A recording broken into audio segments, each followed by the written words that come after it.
నమస్తే. ఇప్పుడు కల్వకుంట్ల కవిత గురించి మాట్లాడుకోవాల్సినటువంటి అవసరం. సారీ, కల్వకుంట్ల కవిత కాదు, దేవనపల్లి కవిత. అసలు మరి ఇప్పటివరకు మరి పేరెందుకు మార్చుకోలేదో అర్థం కానటువంటి అంశం.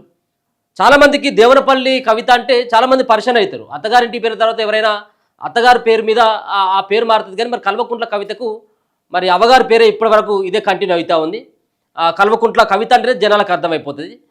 సరే, ఏదేమైనప్పుడు కూడా సరే, ఆ పేరు విషయం తర్వాత. కానీ ఈరోజు కల్వకుంట్ల వారి డ్రామా నెంబర్ 4 కవిత ఆడేటువంటి డ్రామాలో ఓ 4వ భాగం ఈరోజు చూసేది. ముఖ్యంగా ఈరోజు నిజామాబాద్కు వెళ్తూ ఒక బహిరంగ సభ లెక్క ఒక రోడ్ షోను ఇలా కల్వకుంట్ల కవిత చేయడం జరిగింది. సరే, దానికంటే ముందు జరిగినటువంటి సన్నివేశం, కవిత వస్తుందని తెలవగానే నిజామాబాద్లో ఉన్నటువంటి ప్రజలంతా, నిజామాబాద్లో ఉన్నటువంటి కల్వకుంట్ల కవిత యొక్క అభిమానులందరూ కూడా చాలా ఫ్లెక్సీలు ఏర్పాటు చేయడం జరిగింది. దాంట్లో రాసినటువంటి అంశాలను చూస్తే కవిత ఏదో దేశానికి స్వాతంత్రం తీసుకొచ్చినట్టు, లేకపోతే దేశానికి ఏదో వరల్డ్ కప్ సాధించుకొని ఇలా సొంత గడ్డపైన అడుగు పెడుతున్నట్టుగా ఆ ఫ్లెక్సీలన్నీ కూడా దర్శనమిస్తూ ఉన్నాయి. ఒక ఫ్లెక్సీ హల్చల్ చేస్తూ ఉన్నది. కల్వకుంట్ల కవితకు సంబంధించినటువంటి ఫ్లెక్సీ ఒక కాడ, ఏ ఫ్లెక్సీ అంటే ఒకసారి చూసేటువంటి ప్రయత్నం చేద్దాం. ఈ ఫ్లెక్సీ కల్వకుంట్ల కవితకు సంబంధించినటువంటి ఫ్లెక్సీ. విడుదల అనేటువంటి పోస్టర్, అంటే ఒక సినిమా పోస్టర్ విడుదల, పక్కనేమో అక్క ఫోటో, అలాగే ఈ ఫోటోల కిందనేమో చివాస్ శ్రీ కంఠేశ్వర వైన్స్. మంచిగా కుదిరింది కదా. కంఠేశ్వర వైన్స్ పైన కవితక్క పక్కన విడుదల. ఇదంతా కూడా మంచి సింక్ అయిపోయింది. వైన్స్ పైన కల్వకుంట్ల కవితక్క యొక్క ఫోటో పెట్టి అక్రమ కేసులు ఎన్నో భరించి వాటన్నిటిని తట్టుకొని నిలబడి మొదటిసారి నిజామాబాద్కు వస్తున్నటువంటి శ్రీమతి కల్వకుంట్ల కవిత గారికి స్వాగతం సుస్వాగతం అన్నటువంటి ఈ పోస్టరు ఏం సాధించిందని, రాష్ట్రం యొక్క ఇజ్జత్ తీసింది, రాష్ట్రం యొక్క మానం తీసింది. మనం ఇప్పుడు చెప్పకూడదు, సరే, ఏదేమైనప్పుడు కూడా ఆ లిక్కర్ కేసులో అరెస్ట్ అయ్యి 5-6 నెలల పాటు జైల్లో ఉన్నటువంటి కవిత మొదటిసారిగా నిజామాబాద్ వస్తుందట.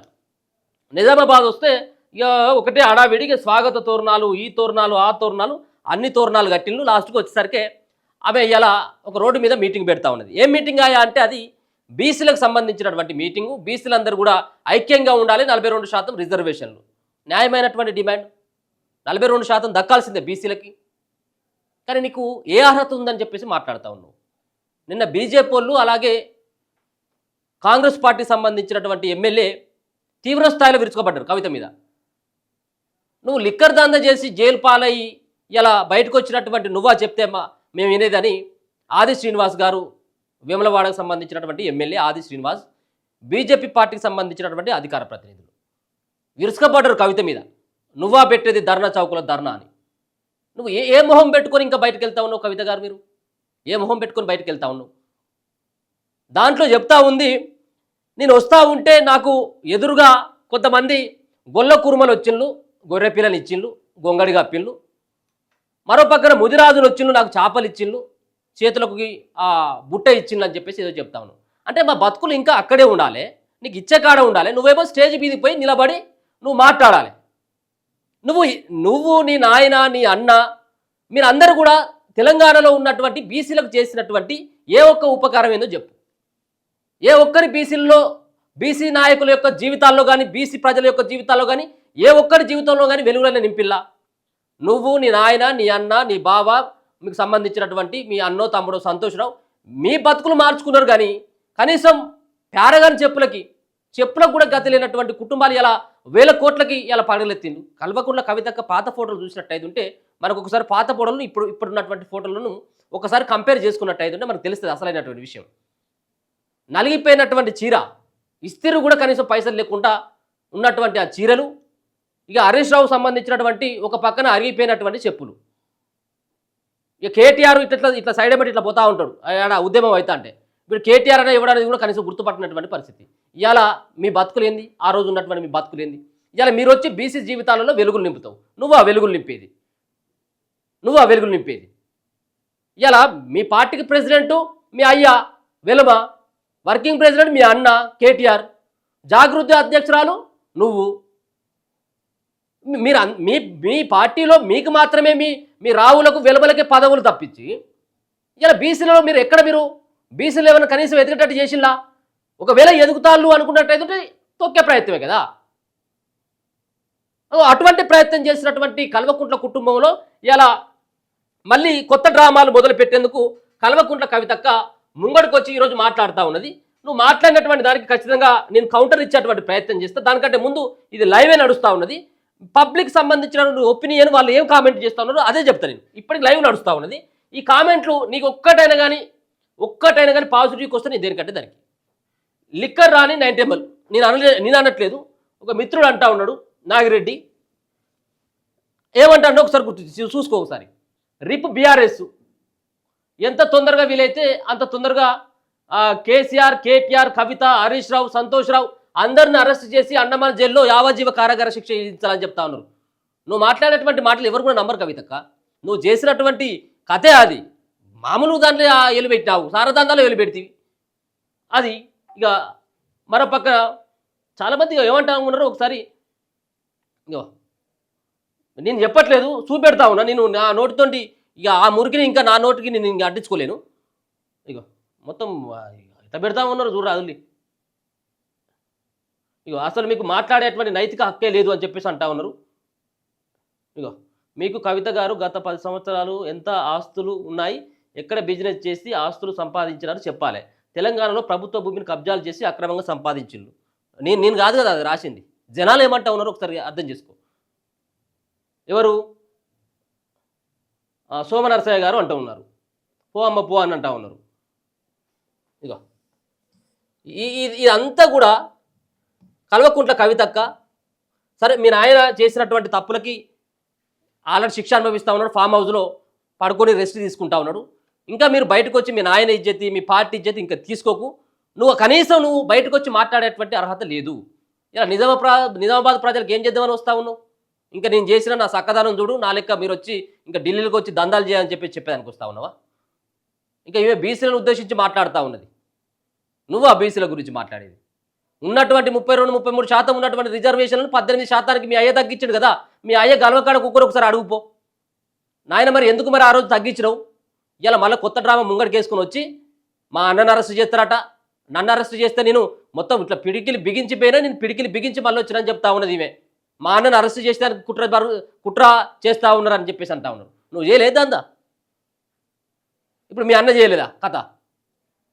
అంటే ఇప్పుడు కల్వకుంట్ల కవితక్క ఏం చెప్పాలనుకుంటుంది తెలంగాణ ప్రజలకంటే, మా అన్నను అరెస్ట్ చేస్తారు, నన్ను అరెస్ట్ చేసింది ఇదంతా కూడా ఫాల్స్గా కేసులు పెట్టిండు కాబట్టి నేను బయటకు వచ్చిన, మా అన్న పైన కూడా ఫాల్స్ కేసులు పెట్టి లోపలికి పంపించాలన్నటువంటి ఒక కుట్ర చేస్తూ ఉన్నారు అనేది తెలంగాణలో ఉన్నటువంటి ప్రజల మనసులోకి ఈ సెంటిమెంట్ని రగిల్చాలన్నటువంటి ప్రయత్నం కల్వకుంట్ల కవితక్క ఆమె యొక్క డ్రామా నెంబర్ 4 ద్వారా తెలియజేయాలనుకుంటా ఉన్నది తెలంగాణ సమాజానికి. ఎవరు కూడా నమ్మే పరిస్థితులు లేరు. తెలంగాణలో అప్పటికే 1200-1300 మంది అమరులైపోయారు తెలంగాణ రాష్ట్రం కోసం. సావు నోట్లో తలకాయ పెట్టిన ఒక ముక్కు మాత్రమే లోపలికి పోలేదు, నేను తప్పించుకొని బయటికి వచ్చినా అని చెప్పేసి కేసీఆర్ అంటాడు కదా. సావు నోట్లో తలకాయ పెట్టినటువంటి కేసీఆర్కి ఏం కాలేదు. తెలంగాణ ఉద్యమంలో తెలంగాణ రాష్ట్ర సాధన కోసం కిరోసిన్ మీద పోసుకున్నటువంటి హరీష్ రావుకు అగ్గిపెట్ట దొరకలేదు. కానీ 1300 మంది రైలుకు అడ్డం పోయి ఉరేసుకొని పాయిజన్ తీసుకొని తెలంగాణ ఉద్యమం కోసం ఆత్మ బలిదానాలు చేసుకున్నటువంటి 1300 మంది ఆత్మల ఫలితంతో వచ్చినటువంటి తెలంగాణని ఇవాళ కేసీఆర్ ఏం చెప్పుకున్నాడు? కేసీఆర్ తనకు మార్చుకున్నాడు, తనకు అనుకూలంగా మార్చుకున్నాడు. బాపు అట. ఎవరికి బాపు? నీకు కావచ్చు, నీకు బాపు అయితే తెలంగాణకు బాపు అవుతాడు. తెలంగాణ రాష్ట్ర ప్రజలకి తెలంగాణ రాష్ట్రాన్ని సాధించినటువంటి పితాటైనే నువ్వా మొత్తం దొంగ దీక్షలతో సరే ఏదో రకంగా చేసినవి అయిపోయింది. అంటే ఇట్లాంటి సెంటిమెంట్ని మళ్ళీ ఒకసారి రగిలించాలి. వాళ్ళ అన్న కనుక అరెస్ట్ అయినట్టయితే రాష్ట్రంలో అల్లకొల్లను సృష్టించాలి. ఇది కవిత యొక్క టార్గెట్. అందుకోసమే బీసీ నినాదాన్ని పట్టుకొని వస్తూ ఉన్నది. వాళ్ళ అన్నకు సంబంధించిన అంశాలను ప్రస్తావిస్తూ ఉంది. ఒకసారి ఆమె ఏం మాట్లాడింది అనేది కూడా ఆమె కౌంటర్ చేసేటువంటి ప్రయత్నం చేద్దాం. ఒకసారి ఆమె ఏం మాట్లాడుతూ ఉంది అనేది. అనేక రకాలైనటువంటి ఇబ్బందులు ఎదురైనా, అనేక రకాలైనటువంటి కష్టాలు ఎదురైనా నేను నిప్పు లాంటి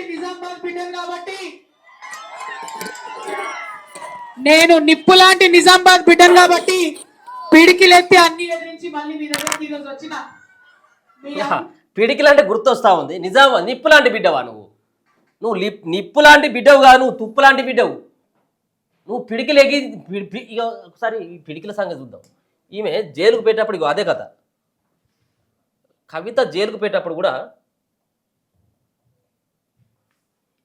ఒక పిడికిలు బిగించి ఎక్కడనో ఇగో ఈ ఫోటో, ఇగో ఈ ఫోటోనే నేను చూపెట్టేటువంటి ప్రయత్నం చేస్తా. ఇగో జైలుకు పోయేటప్పుడు ఇగో ఈ పిడికిలు అంటే ఇప్పుడు మళ్ళీ నాకు గుర్తొచ్చింది.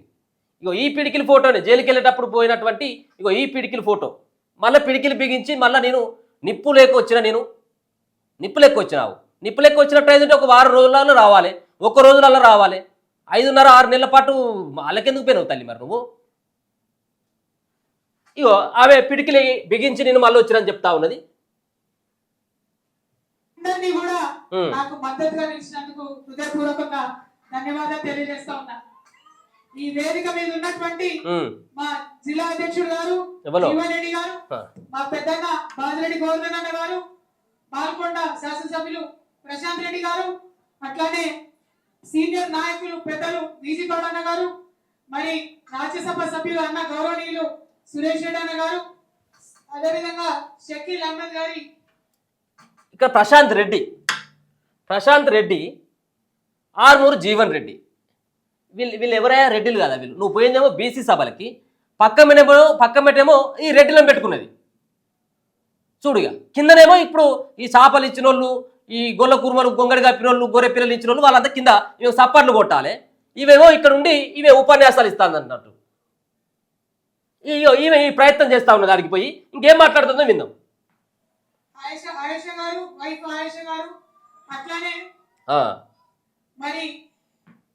మరి ఇక్కడ మర్చిపోయినా తల్లి సంబంధించి నిజామాబాద్ అర్బన్ సంబంధించినటువంటి శాసనసభ్యులు గణేష్ గుప్తా అన్న గారు, జెడ్పీ చైర్మన్ గారు విఠలరావు గారు, అదే విధంగా వేదిక మీద అందరూ సీనియర్ నాయకులు డిసిఎంఎస్ చైర్మన్ అందరూ ఉన్నారు.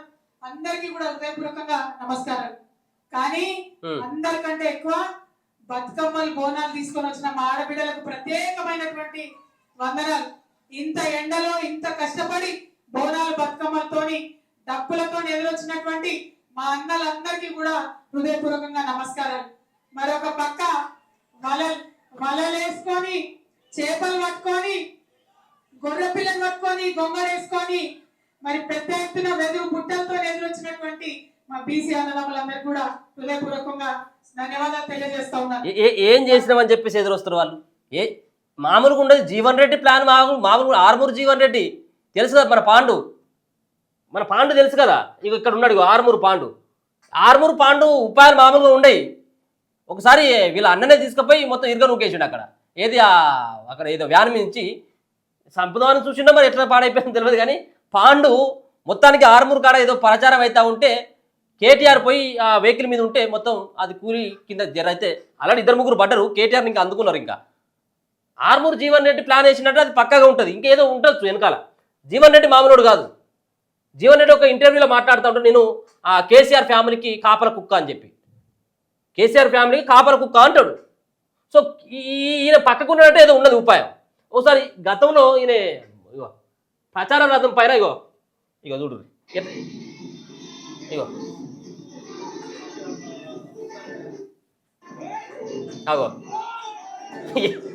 ఇగో పాండు, మన పాండు ఇగో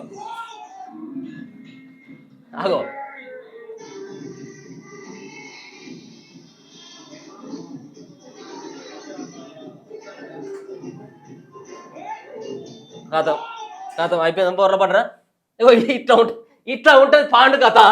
మళ్ళీ పాండుని పక్కకు పెట్టుకున్నారు. సరే ఏదో కథ ఉన్నది. మొత్తానికైతే మాత్రం పాండు ఆడి తీసుకుపోయి పడగొట్టిండు, పార్టీని నాశనం చేసిండు, అంత అయిపోయింది. పాండుని ఎవరు నమ్మేటట్టు పరిస్థితి లేదు.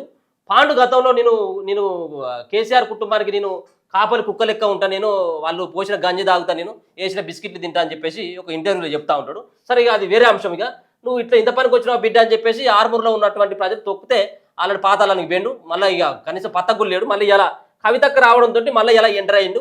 సో ఆయన ఏమంటే వీళ్ళ రెడ్డిలను పక్క పెట్టుకొని ఇలా నాకు బుట్టలు ఎదురొచ్చినాయి, నాకు గొర్రె పిల్లలు గొంగడి ఎదురొచ్చిందని చెప్పేసి అంటా ఉండే. నువ్వు ఏం సాధించినావు అని చెప్పేసి నీకు ఎదురొస్తారు తల్లి. ఆర్మూరు పాండు ఏదో పైసలు గీసలు ఇచ్చినట్టు అయితే సరే వస్తుంది కదా పోదంపా అని చెప్పేసి ఏదో 4 రావచ్చేమో. కానీ నీ మీద ఉన్నటువంటి అభిమానంతో నువ్వు చేసేటువంటి సేవలకో నీ అయ్య చేసినటువంటి దానికో రాలేదు. మీరు అసలే దొంగలు మొత్తం అంతా కూడా. కల్వకుంట్ల కుటుంబం అంటేనే దొంగలు. ఇంకేమని చెప్తుంది? మరి ఇవాళ నిజంగానే దసరా లెక్క అనిపిస్తుంది నాకైతే. అంతేనా? అంత పెద్ద ఎత్తున మిట్ట మధ్యాహ్నం ఎండ కొడుతుంటే వెన్నెల్లో నిలిచినట్టు అందరు నవ్వుతా ఉంటే దసరా లెక్క అంటే మరి అప్పుడు దసరా అప్పుడు ఆల్రెడీ కవిత అక్క జైల్లో ఉన్నట్టు నాకు తెలిసి.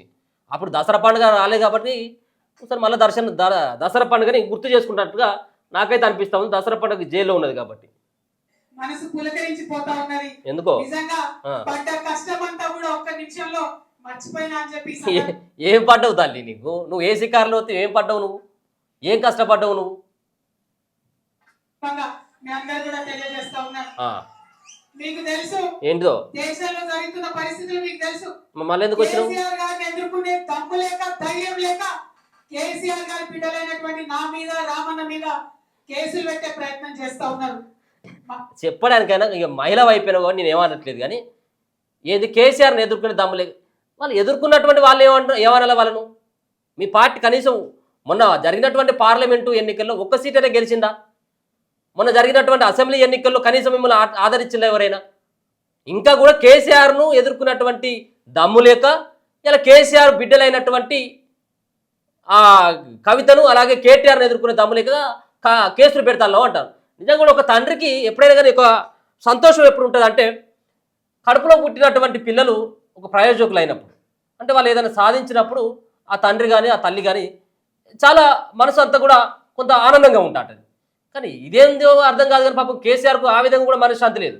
ఈమె లిక్కర్ కేసులో ఈమె జరిగిపోయింది, అట్లా మనోవేదనకు గురైపోయింది. పాపం ముసలైనంతా ఫామ్ హౌస్లో మనం తాగి పడుకుంటానని చెప్పేసి రకరకాలైనటువంటి ప్రచారం అయితేనే కానీ అంతకంటే ముందు ఆయన ఓడిపోయినటువంటి బాధ కంటే బిడ్డ చేసినటువంటి ఆగంతో పాపం ఆయన ఇబ్బంది పడతా ఉన్నాడు. ఇక ఇప్పుడు రేప మాపో కేటీఆర్ గుంజుకోపెట్టట్టున్నారు ఏసీబీలో, లేకపోతే ఈడీ వాళ్ళు. కనీసం ఆయనకేమన్నా పాపం ముసలాయనకు ఏమైనా తృప్తి ఉన్నదా? ఉండనిచ్చిందా కనీసం మీరు? వీళ్ళట కేసీఆర్ బిడ్డను కొడుకును ఎదుర్కొనేటువంటి దమ్ము లేక వీళ్ళపైన కేసు. మరి నా మీద ఎందుకో పెడతలేరు? ఇంకా మిగతా వాళ్ళ మీద ఎందుకో పెడతలేరు కేసులు? అంటే మీరు చేసినటువంటి దొంగతనం ఒక్కొక్కటి బయటపడతా ఉంటే వీటిని తప్పించుకునేటువంటి ప్రయత్నం చేస్తూ ఉందన్నట్టు. సో ఇవే ఆ రకమైనటువంటి సెంటిమెంట్ని ఇప్పుడు ఇందాక చెప్పారు కదా, కేటీఆర్ను అరెస్ట్ చేయబోతా ఉన్నారు కాబట్టి దీన్ని సెంటిమెంట్గా మలుచుకోవాలన్నటువంటి ఒక ప్రయత్నం.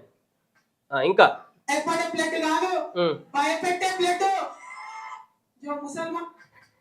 ఈమె ఇట్టే అన్నది గతంలో కూడా.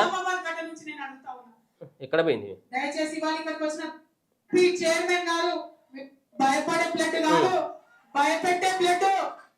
భయపడే బ్లడ్ కాదట, భయపెట్టే బ్లడ్. మరి ఏడపోయిన తల్లి నువ్వు? భయపెట్టే దానివి మొన్న 5-6 నెలలు అక్కడ ఎందుకు పోయి ఆ జైల్లో కూకున్నావు తల్లి నువ్వు? ఇంకా అసలు ఎట్టి పరిస్థితుల్లో భయపడేదే లేదు. మేము తప్పు చేయలేదు కాబట్టి నా మీదైనా రామన్న మీదైనా కావాలంటే ఇంకెవరి మీద కేసు పెట్టుకున్నా బీఆర్ఎస్ నాయకులం నిప్పు కనికల్లాగా బయటకు వస్తామని చెప్పి ఈ సందర్భంగా మీరు చేసినటువంటి దొంగతనంతో లంగతనంతో వాళ్ళు ఎందుకు బయటకు వస్తారు తల్లి? 1000 కోట్ల రూపాయలు వెనకేసుకున్నావు కదా. ఇలా మళ్ళా రామన్న అరెస్ట్ చేస్తే మొత్తం తెలంగాణలో ఉన్నటువంటి ప్రజలందరూ కూడా అగ్ని కనుకలై ముందర రావాలి. వాళ్ళు ఎందుకు వస్తారు? వాళ్ళకు మీరు చేసినటువంటి దందాకి ఏమైనా సంబంధం ఉన్నారు? తెలంగాణ రాష్ట్ర ప్రజలను నిలువున మొత్తం అంతా ముంచి 7.5 లక్షల కోట్ల అప్పు చేసి తెలంగాణ ప్రజల యొక్క బతుకులు లేకుండా చేసినటువంటి దొంగలు మళ్ళీ వాళ్ళు చేసినటువంటి దొంగతనం బయటపడితే మళ్ళీ వాళ్ళు రావాలి ప్రజలు.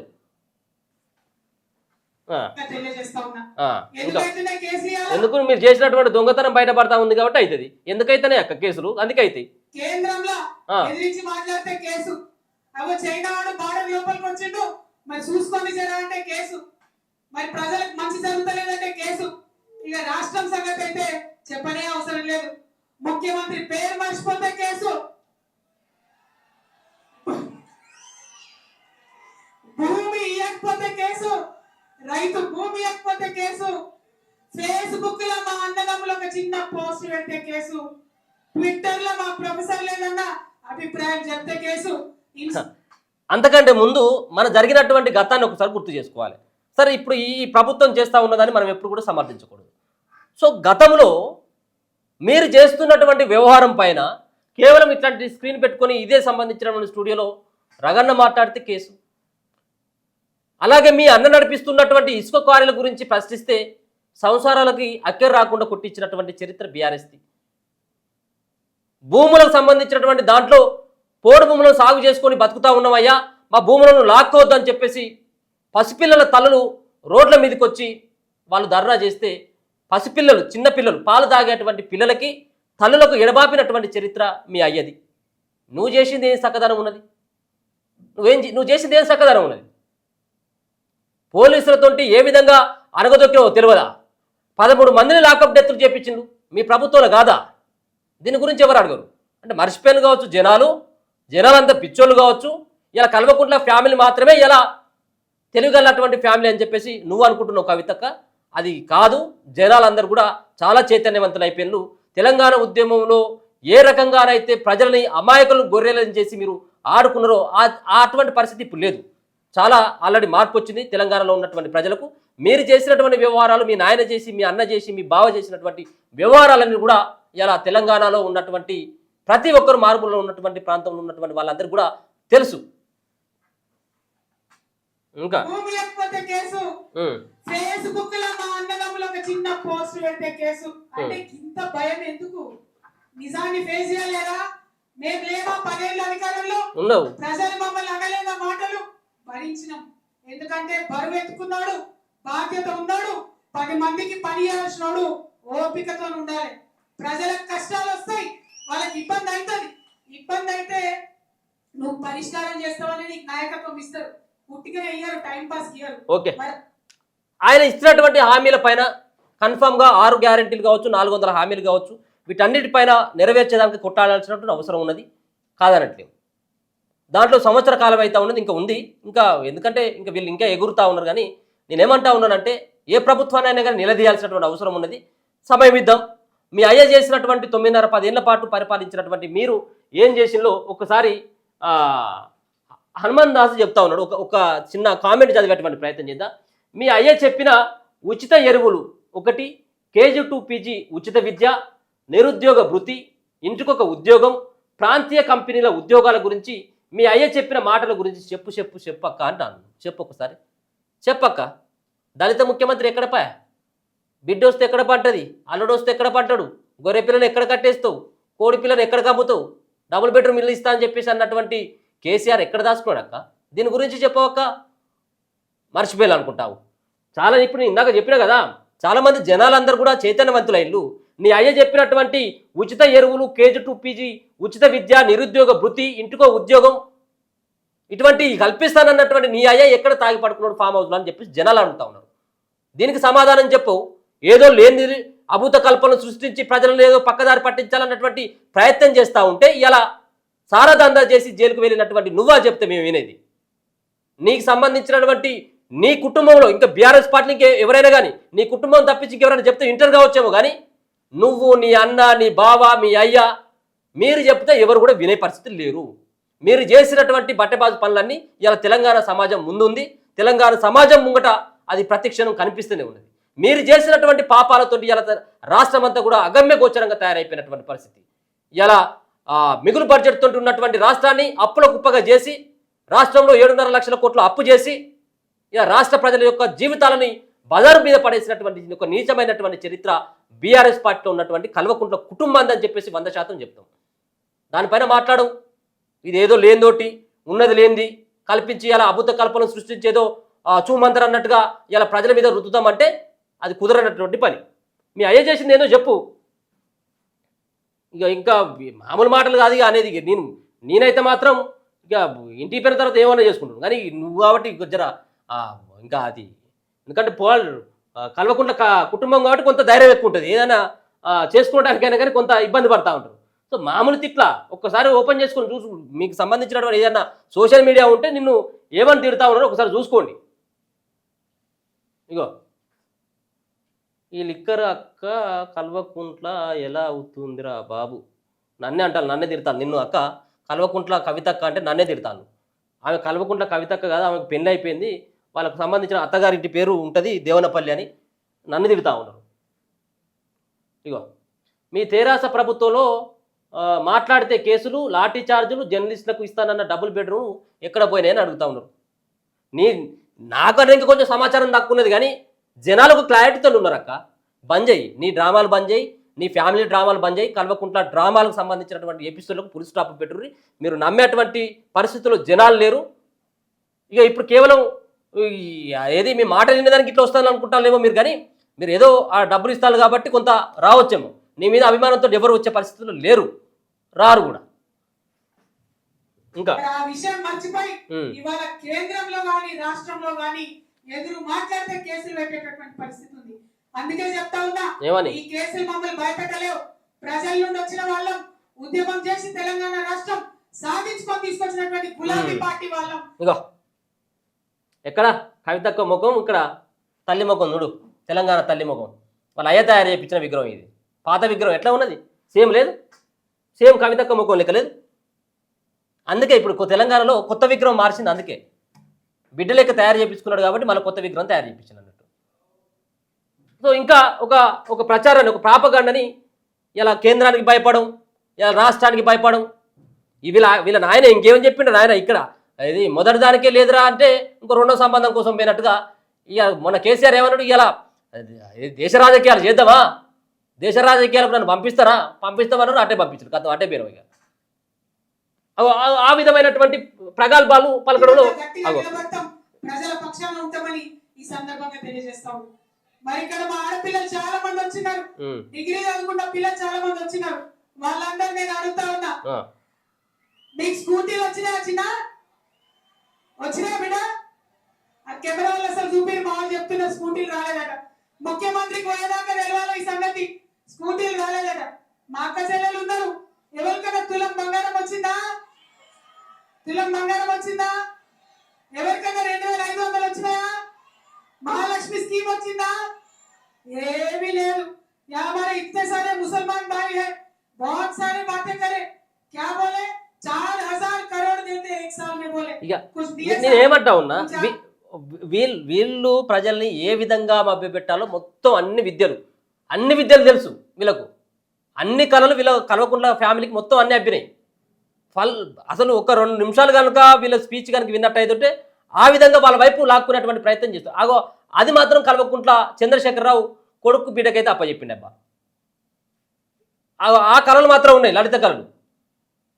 సో ఇలా ప్రభుత్వం ఇచ్చినటువంటి మీరన్నటువంటి కవిత గారు, మీరు అన్నటువంటిది కూడా ఖచ్చితంగా కూడా మహిళలకు ఇచ్చినటువంటి తులం బంగారం, అలాగే ఇస్తానన్నటువంటి స్కూటీలు కావచ్చు, ఇంకా మహిళలకు ఇచ్చినటువంటి హామీ కావచ్చు 2500 రూపాయలు కావచ్చు, వీటన్నిటిపైన ఖచ్చితంగా పోరాటం చేయాల్సినటువంటి అవసరం ఉంటుంది. కానీ దయచేసి నువ్వు మాత్రం రాకక్క, వచ్చి మళ్ళీ ఇంకా తెలంగాణ ప్రజల యొక్క మనోభావాలను దెబ్బతీసేటువంటి విధంగా మాట్లాడు. నువ్వు బయటికి వస్తే మళ్ళీ లేని పొందు గుర్తొస్తా ఉన్నది మనకు అందరికీ. ఇప్పుడు కల్వకుంట్ల కవితక్కపోయింది, రెండోది దేవనపల్లి కవితక్కపోయింది, ఇప్పుడు మూడో పేరుగా నిన్న అన్నట్టు చెప్పలేదు. ఏమంటా ఉన్నారు చూస్తాను కదా జనాలందరూ కూడా. కవితక్క అంటేనే మొత్తం అంతా కూడా దానికి ముందట వెనుకొకటి తలిగించి ఏదో లేని పొంది అంత రాస్తాను. దయచేసి మీరు ఈ ఉద్దర మాటలు బంద్ చేయి. ఇంకేమో అంటాను, ఇక్కడ ఏదో మందు బాటలు పెట్టి ఇంకేదో అంటా ఉన్నారు చూడండి. నేను కాదు అనేది, దయచేసి ఒకసారి నేను ఎవరి మనోభావాలను దెబ్బతీసేదానికి కాదు, కానీ జనాలు అంటా ఉన్నారు కాబట్టి జనాల యొక్క మాటలను ఒకసారి కవితకు వినిపించేటువంటి ప్రయత్నం చేస్తాను. అందుకోసం అని చెప్పేసి ఈ వీడియో చేయడానికి ప్రత్యేకమైనటువంటి కారణం కూడా అదే.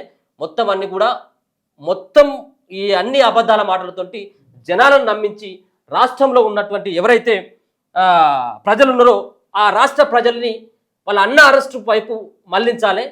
ప్రశ్నిస్తే కేసులు పెడతా ఉన్నారు అన్నటువంటి ఒక రకమైనటువంటి మెసేజ్ని, ఒక ప్రాపగండ్ని జనాల్లోకి తీసుకువెళ్ళాలన్నటువంటి ఒక దుర్మార్గమైనటువంటి చర్యకి ఇలా కల్వకుంట్ల కవితక్క డ్రామా నెంబరు 4 డ్రామాకి తెరలేపడం జరిగింది. దీన్ని ప్రజలు కూడా ఎవరు నమ్మొద్దని చెప్పేసి విజ్ఞప్తి చేస్తాం.